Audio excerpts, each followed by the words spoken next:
I've been running an embroidery business from home for the past 5 years. When I started, it was literally just me, a machine, and a spare room. I had no idea what I was doing when it came to marketing. I wasn't a business expert. I didn't have a big budget. I was just figuring things out as I went. Fast forward to now, the business does multiple six figures consistently every year, and that didn't happen because of one viral video or some crazy overnight success moment.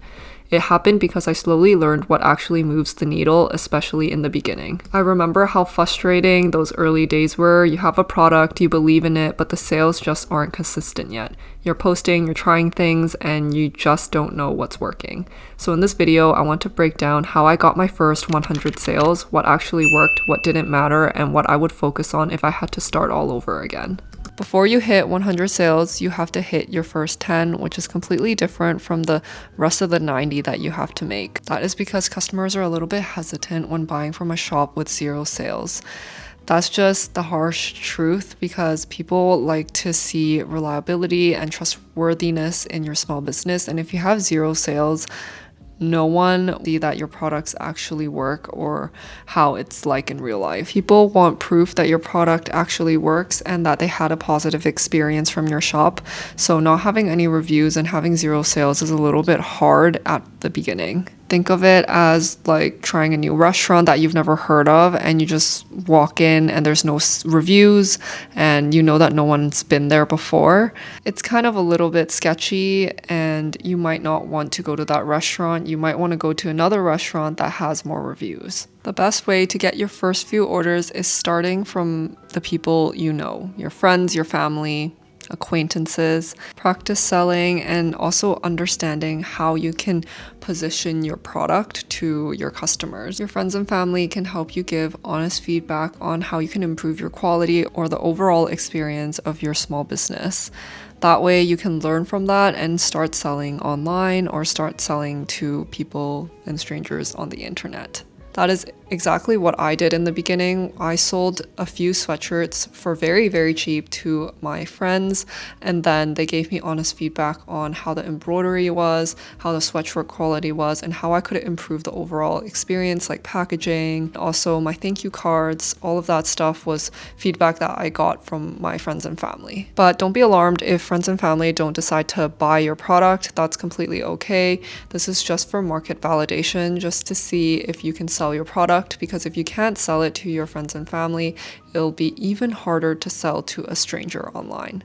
So make sure you know how to describe your product clearly and you know exactly what you're selling and why you're selling it.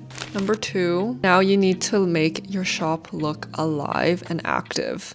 And what I mean by that is that a lot of people tend to post their first few products and then go completely radio silent on all social media platforms and also on their shop as well. If you have very active social media presence and also shop presence, then customers are more willing to buy because they think that you're more reliable. If you're running a small business by yourself, you already know this, marketing never really stops. You're constantly creating ads, social posts, emails, and just basically trying to stay visible. In my opinion, showing up consistently is one of the hardest part about starting a small business because you have to be there every single day and show up. You know you have to be there even when you don't feel good and even when you feel like you need a break. You know you should be posting regularly, testing what works, testing what doesn't work, sending emails. But between making your products, packaging your items, and also running your shop, it can get very overwhelming very quickly. One tool that has made my life so much easier is Hollow AI. Hollow is an AI-powered marketing platform built for small businesses like mine.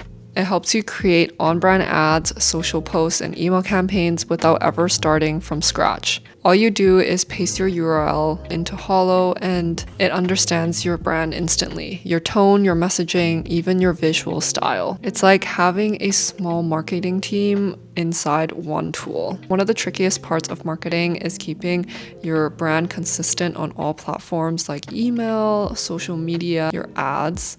They all need to feel like one brand. Hollow keeps your messaging, tone, and visuals organized so everything stays cohesive. It works with a brand you already have, making it easier to publish content quickly and confidently.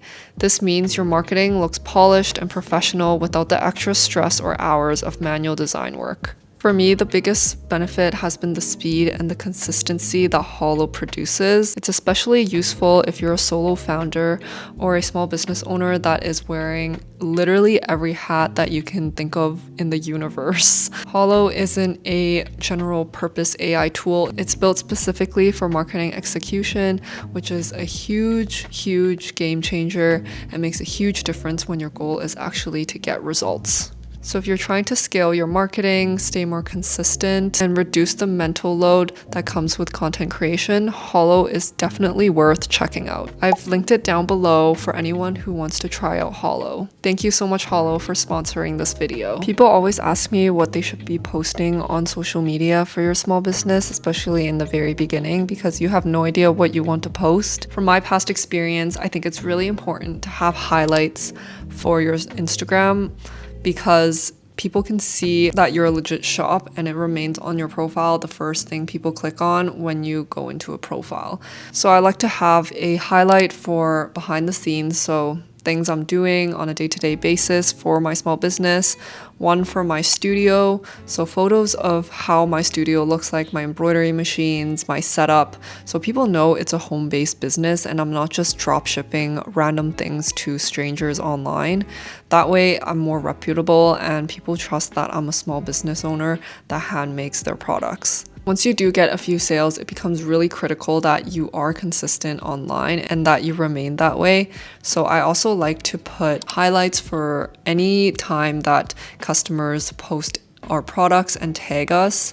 I would like to repost them and then add them to a highlight so people know that real customers are shopping from my shop.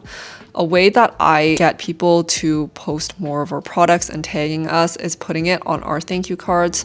We pack thank you cards with all of our orders since our very first order. Our very first order's thank you card was very ratchet and really poorly done, but at least I had one. I think it's so important to have one even if it's not the best. We hand wrote every single one. I think I wrote like a whole paragraph thanking the customer because I was so grateful for my very first order. In the corner of our thank you cards, there's a section that says to leave us a review and also tag us with any of the products that they wear for a discount. This has actually pushed a lot of customers into posting a photo and tagging us because they're able to get a discount on their next order or a small gift card. Usually when I do any sort of discount or any sort of promotion, I like to word it as gift card instead of discount, even though they're kind of the same thing. Like a $5 gift card versus a 10% off coupon is kind of the same depending on how much the customer spends, but I've always realized that whenever I word it as a gift card, people tend to use it rather than a discount. But you want to build trust within your customers with reviews, and the way that you do that is having very good packaging. So first impressions. Second would be thank you cards that we have and we've always put into our packages. And third, maybe you could give out some small freebies like free stickers or something that is very minimal like a discount for your next order. That way people are more enticed to leave a positive review for your shop. At the end of the day, nothing beats a good product and a high quality product. Your product quality will either help or hinder everything else. So make sure you are producing high quality products for your customers. When you're starting out, you can always compare your own products to your competitors.